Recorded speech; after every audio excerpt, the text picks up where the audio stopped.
Cole and Maria, it definitely cleared out quick after that game last night. I was there, and not only was it pretty late, but it was a tough loss for Hawkeye players and fans, especially inside Carver Hawkeye Arena. But Peter Jok did publicly apologize for leaving the building on Instagram today. Both teams kept the score close throughout the matchup. Iowa tied up the score with just over 6 minutes left, but Wisconsin made an 11-point run that really sealed the deal in the final minutes. That's true, Katie, and while there was hope as Iowa continued to move the ball down the court quickly, they just could not sink their shots to tighten up the score at the end of the game. And those weren't the only shots that did not fall for the Hawkeyes on Wednesday evening. Daily Iowan basketball reporter Jordan Maloney took a look at Iowa's lack of offensive success against the Badgers.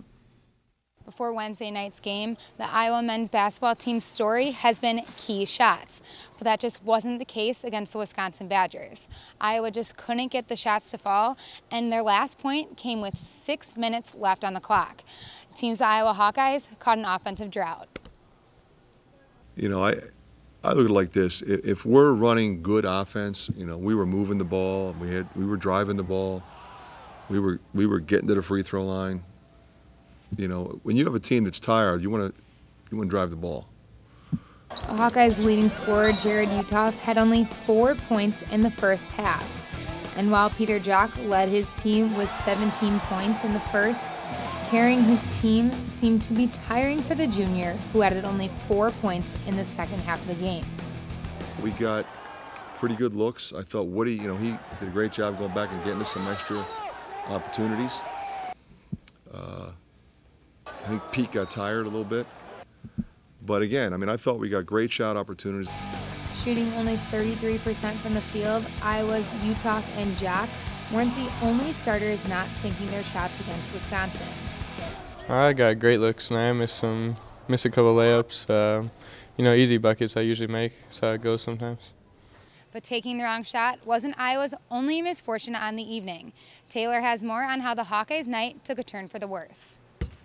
Thanks, Jordan. As physical as a basketball game can be, it's even more mental. And when Iowa committed 14 turnovers against Wisconsin between miscommunication and just simply the ball falling out of their hands, they figured out they have more to work on than just shooting 32% from the field. Basketball is very mental.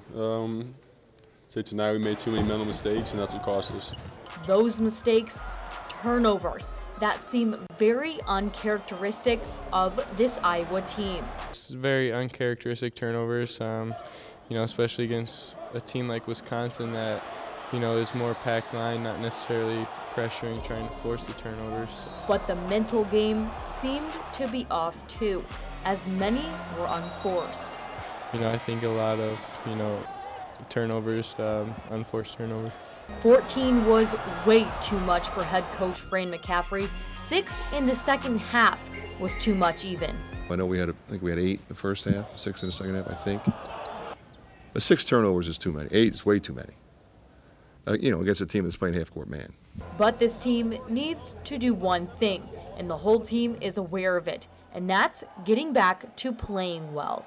We did a lot of good things in both of these games. We didn't do enough to win. We didn't do enough for crunch time. We didn't do enough when we got a 6-point, whatever. We didn't get the necessary stops. We didn't execute like we need to. Just got to get back to playing that way. This season is far from over for Iowa. They started the season great, and they want to end it even better. For Jordan Maloney, I'm Taylor Brooks inside Carver Hawkeye Arena for Daily Iowan TV Sports. After Ohio State, there's a one-day break between Iowa's huge rematch against Indiana for the last game inside Carver Hawkeye Arena. Yes, it'll definitely be a race to the finish line for the Hawkeyes before they head into the tournament. But Carver wasn't the only place Hawkeye basketball performed on Wednesday evening. The Iowa women's basketball team took on Penn State for their second loss to the Nittany Lions this season. While the Hawkeyes outscored their Big Ten opponent in the second half, Penn State's first half performance was too much for Iowa to come back from. Yeah, that was a bad first half, and you know, we talked about how people had done it to us, how people had made these comebacks on us, that it was time for us to do it on somebody else. But you know, turnovers was a big issue for us today. We just turned the ball over way too many times and had a horrendous start to this game. We just looked scared to begin the game. Not sure why. We knew what to expect, but obviously, our posts were very lackadaisical with the ball. We got beat in transition way too many times, gave up 14 more points from the free throw line than what we scored from the free throw line. And really, it's those things. It's taking care of the ball, transition defense, and keeping them off the free throw line. As Coach Bluter said, there was an excessive amount of turnovers by the Hawkeyes that contributed to the outcome of the matchup, similar to the men's game. Definitely, Taylor. Iowa turned the ball over 22 times to Penn State, 13 of which came in the first half of the game. Definitely something you can't do this late in the season. No, you don't, especially with the Big Ten tournament just weeks away. The women's next week, the men's the week after. The women's basketball team has a quick turnaround, of course, as they head back to Iowa City for their final regular season matchup against Illinois on Saturday. We will have the full recap on that game in Sunday's edition of Daily Iowan TV, but that is all the time we have for Sports Talk this week. Cole and Maria, back to you.